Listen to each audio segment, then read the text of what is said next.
Hello everyone, this is आकाश जिंदल और आज हम स्टार्ट करने वाले हैं द हिंदू के करंट अफेयर एमसीक्यूज़, जो कि आपको हेल्प करेंगे 2022 के एमसीक्यूज़ में। और ये क्लासेस डेली अपलोड होगी कंटिन्यूसली। आपको इसमें आंसर कैसे करना है, आपको आंसर करना है पहले वीडियो को पॉज करके क्वेश्चन को ठीक तरह से पढ़ना है, समझना है, उसके बाद आपको इसका आंसर करना है और कमेंट में आपको बताना है कि आपके कितने क्वेश्चन ठीक हुए। ठीक है, चलिए स्टार्ट करते हैं आज का पहला क्वेश्चन। सबसे पहला क्वेश्चन रहेगा, with reference to India's gross domestic product consider the following statement. जो जीडीपी है उससे रिलेटेड कौन सी स्टेटमेंट सही है। India's gross domestic product grew by 8.4% in July to September. जुलाई से सितंबर में 8.4% की जीडीपी में ग्रोथ हुई है। और public administration, defence and other service recorded lowest growth. इन्होंने सबसे लोएस्ट ग्रोथ एडिड की है जीवीए में among the segment of the economy. Answer कीजिए, ऑप्शन ए ठीक होगा, बी ठीक होगा, सी ठीक होगा या डी ठीक होगा। कमेंट करके जरूर बताइएगा क्वेश्चन आपका ठीक हुआ या गलत हुआ। चलिए इसका आंसर देखते हैं। इसका आंसर होगा ए। फर्स्ट क्वार्टर जीडीपी जो था 20.1% से ग्रो किया था और first half of this year, जो इस साल का फर्स्ट हाफ था, उसमें 13.7% ग्रोथ रिकॉर्ड की गई थी। और हमारे finance ministry chief economic adviser का मानना है कि 2022 तक हम डबल डिजिट ग्रोथ रिकॉर्ड कर लेंगे। ठीक है, दो the absolute GDP in the second quarter was 0.3% higher than pre pandemic. जो प्री पैंडमिक से जो जीडीपी थी उससे ज़्यादा हमने सेकेंड क्वार्टर में 0.3% ज़्यादा हायर जीडीपी रिकॉर्ड की है। नेक्स्ट क्वेश्चन पे चलते हैं। With reference to the air pollution in Delhi consider the following statement. जो सिचुएशन दिल्ली में बनी हुई है एयर पोल्यूशन की रिसेंटली, उसको लेकर के कौन सी स्टेटमेंट सही है। Average contribution of stubble burning to Delhi PM 2.5 level in November 2021 was 14.6%। जो पराली जलती है, स्टबल बर्निंग होती है हरियाणा की साइड, उसमें जो कंट्रीब्यूशन है पोल्यूशन का वो 14.6% है।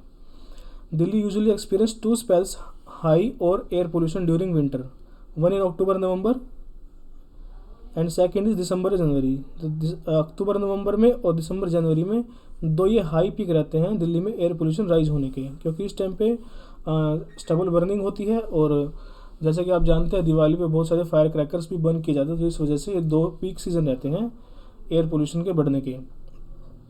आंसर कीजिए, only one, two only, both and none of the above. कोई सा भी ठीक नहीं रहेगा। इसका आंसर रहेगा सी।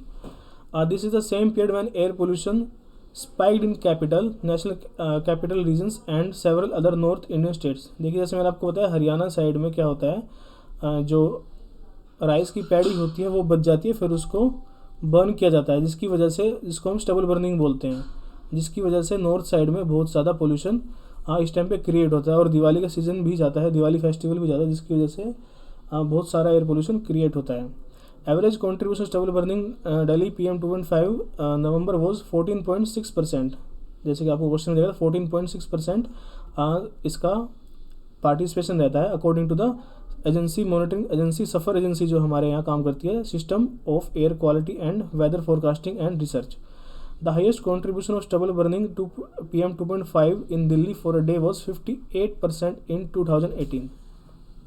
जो हायर कंट्रीब्यूशन स्टबल बर्निंग का तो 58% था सबसे ज़्यादा 2018 में, और 43% था 2019 में, 46% था 2020 में। ये जो डाटा दिया गया है ये सफ़र एजेंसी के द्वारा प्रोवाइड किया गया है। सबसे ज़्यादा कब था, 2018 में था, जो कि था 58%। इस साल कितना है, 14.6%। तो ये ध्यान रखने वाली बात है। After initial confusion on November 15, Solicitor General Tushar Mehta, representing the central government, had told the Supreme Court on November 17 that the contribution of farm fidelity PM 2.5 count was about 35% to 40% in October and November।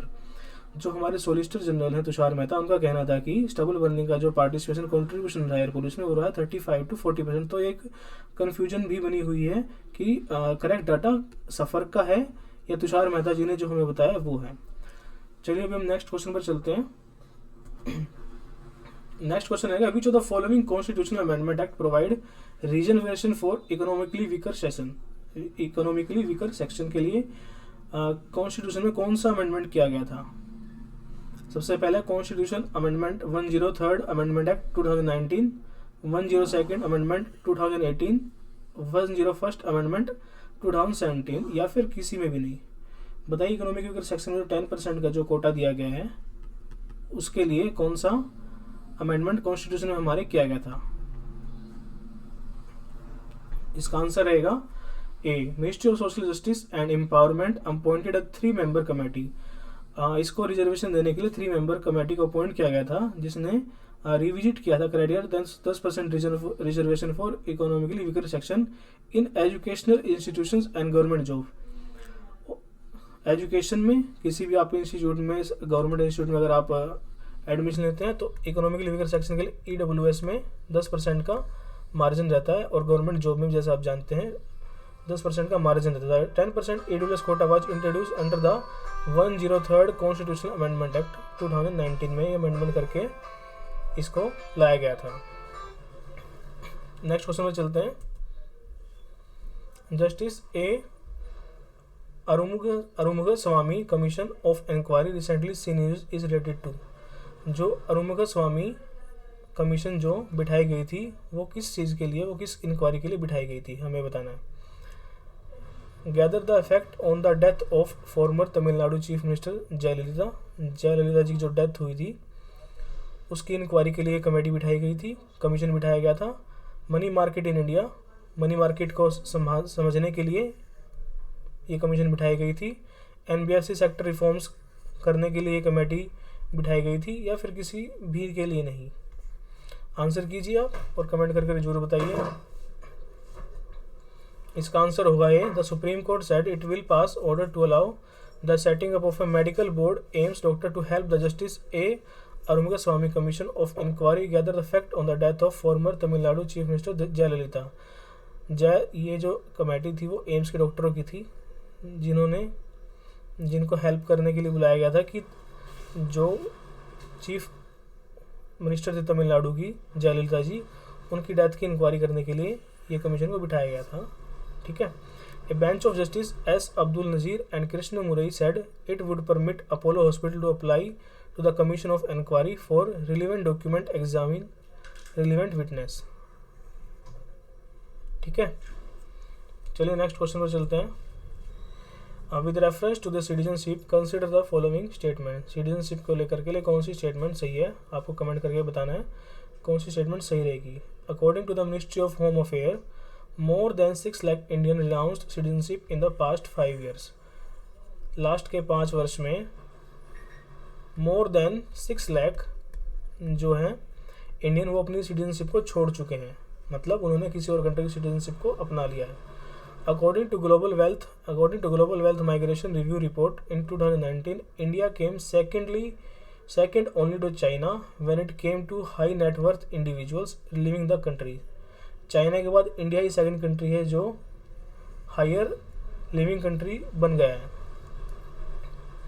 Answer कीजिएगा, ए ठीक है, B ठीक है, सी ठीक है, D ठीक है। बताइए 1 ओनली, 2 ओनली, बोथ या नन ऑफ द अबव। इसका आंसर रहेगा सी। इन 2017, 18 and 19 and 20 the number of Indians who gave citizen stood at 1 lakh. ये देखिए डाटा है, आपको याद करने की जरूरत नहीं है, जस्ट एज ए रीड कर लीजिए, समझ लीजिए बस। मतलब 17 में 1,33,000 ने और अप्रोक्स सिटीजनशिप रिनाउंस की थी, 18 में 134 एंड ये आंकड़ा बढ़ता जा रहा है। बस आप ये ध्यान रखिए जो अपना ग्राफ है वो बढ़ता जा रहा है दिन पर दिन। The reason for a large number of Indian surrounding their citizenship was not stated reply. जो अपना इंडियन की जो सिटीजनशिप जो रिनाउंस करते हैं उसके पीछे कोई भी कारण नहीं बताया जाता, उसके पीछे वो अपनी सिटीजनशिप सरेंडर क्यों कर रहे हैं उसके पीछे रीजन देने का ऐसा कोई प्रावधान नहीं था। लेकिन 2018 में मिनिस्ट्री ऑफ होम अफेयर एक फॉर्म रिवाइज किया है 22 under the citizenship rules for declaration of renunciation of citizenship. इसमें उन्हें ये बताना पड़ेगा कि वो अपनी सिटीजनशिप को रिनाउंस क्यों कर रहे हैं। ये 2018 में मिनिस्ट्री ऑफ होम अफेयर के द्वारा एक फॉर्म को रिवाइज़ किया गया। इसके अंतर्गत उनको बताना पड़ेगा कि वो अपनी सिटीजनशिप क्यों रिवाइज़ कर रहे हैं और रिनाउंस कर रहे हैं। नेक्स्ट क्वेश्चन पर चलते हैं। With reference to the government on contract operator GOCO model consider the following statement. ये गोको क्या है इसके बारे में बताना है। गोको एक मॉडल है जिसका एम है modernise the workshop as well as free up army personnel from maintenance work. GOCO model was one of the recommendation of, जो गोको मॉडल है वो रिकमेंड किया गया था lieutenant general DB Shekatkar committee के द्वारा। आंसर कीजिए, ए ठीक है, बी ठीक है, सी ठीक है, डी ठीक है, बताइए। कमेंट करके जरूर लिखना आपका आंसर गलत हुआ या सही हुआ। चलिए इसका आंसर देखते हैं। इसका आंसर है सी, जो Indian army ambitious plan for modernisation of army base. जो गोको का जो एम है वो है मॉडर्नाइज करना आर्मी बेस को, आर्मी बेस के जो वर्कशॉप होते हैं उनको मॉडर्नाइज तरीके से काम करवाना और उनको इम्प्लीमेंट करना। मॉडल जो गोको मॉडल है वो डिले हो गया है। इसका जो मॉडर्नाइज करने का जो टाइम लिमिट थी वो थी दिसंबर 2019 तक, लेकिन हमारे कंट्रोलर एंड ऑडिटर जनरल ने बताया कि ये जो इसका टाइम पीरियड था वो ओवर हो चुका है, गोको का टाइम कंप्लीट हो चुका है, लेकिन हमारा अभी तक ये मॉडर्नाइज नहीं हुआ है। Government on contractor operated model is for army base workshop and ordnance depots intended to improve operational efficiency. Army base की जो वर्कशॉप की जो ऑपरेशनल एफिशिएंसी है उसको इम्प्रूव करने के लिए, उसको मॉडर्नाइज करने के लिए गोको का मॉडल गवर्नमेंट द्वारा लाया गया था। नेक्स्ट क्वेश्चन पर चलते हैं। With reference to the insolvency consider the following statement.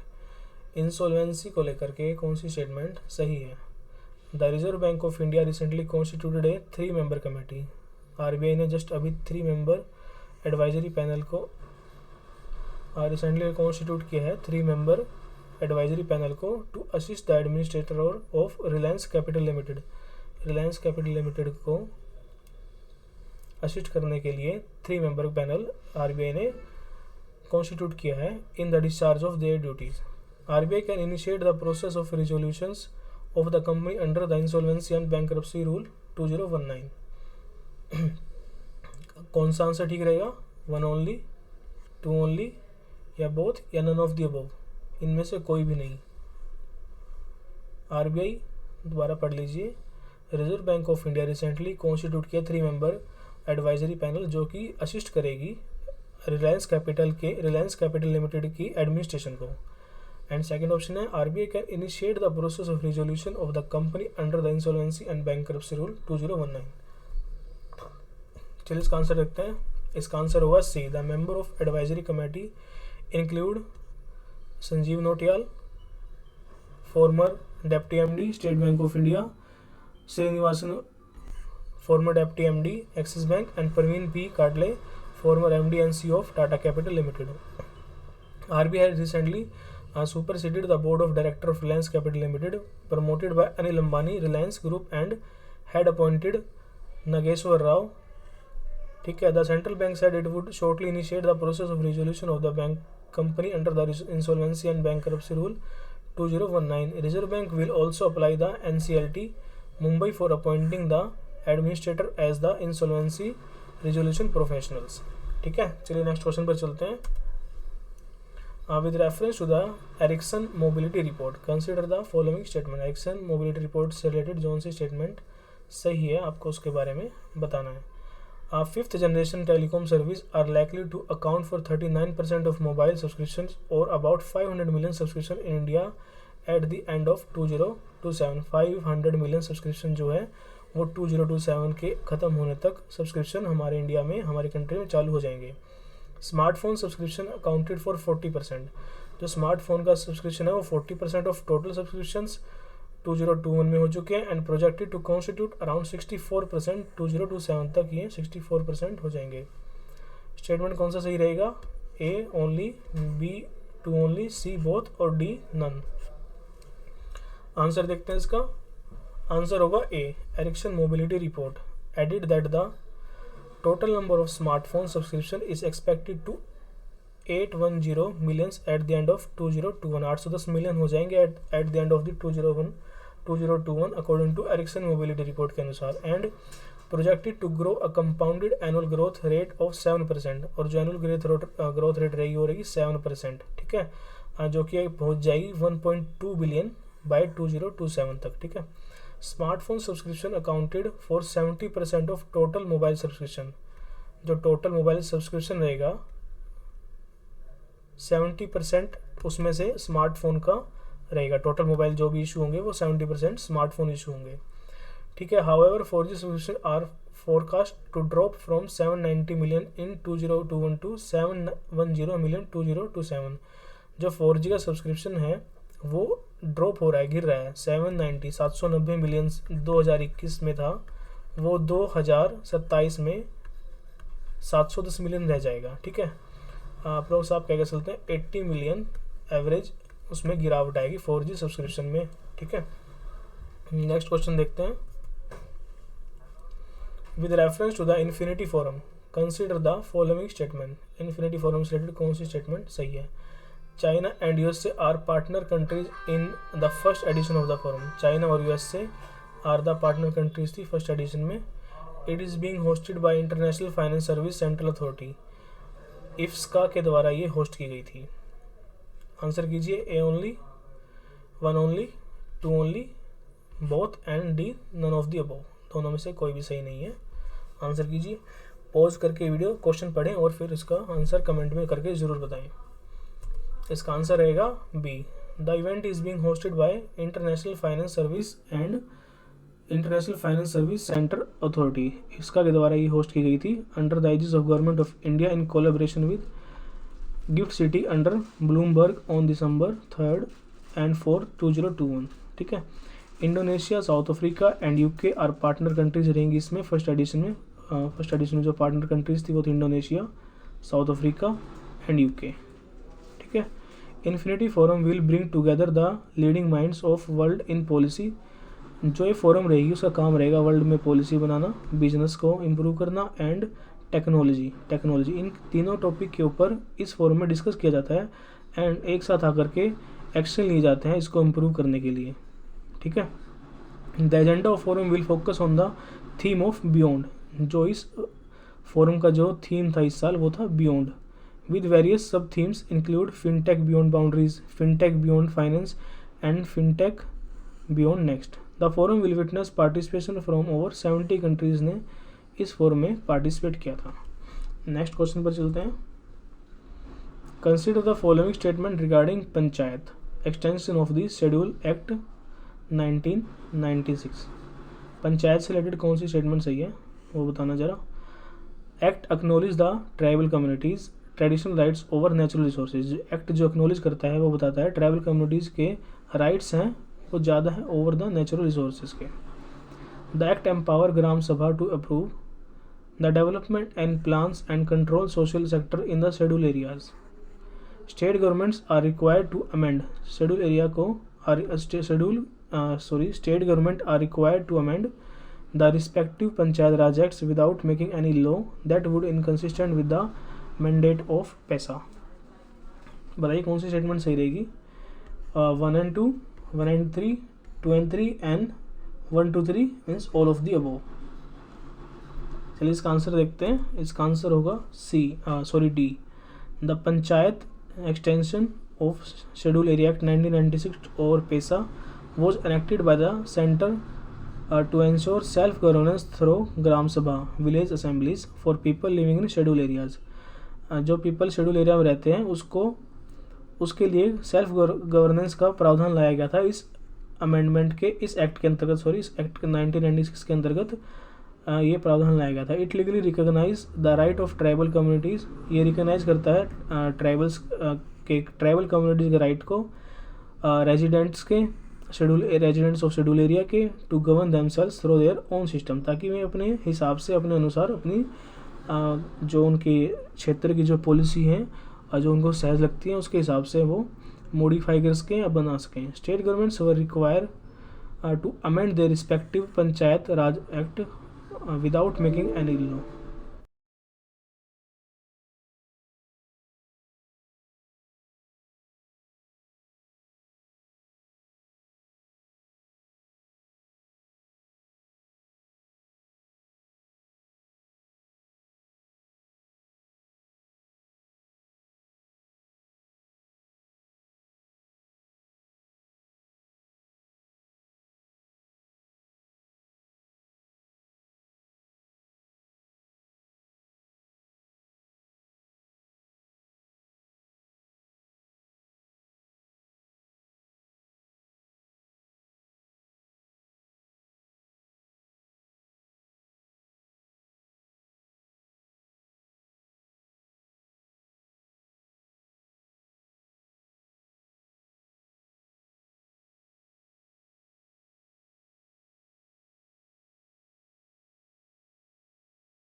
PESA law, 6 state जो है उसमें पेसा लो को अमेंड लाया गया था।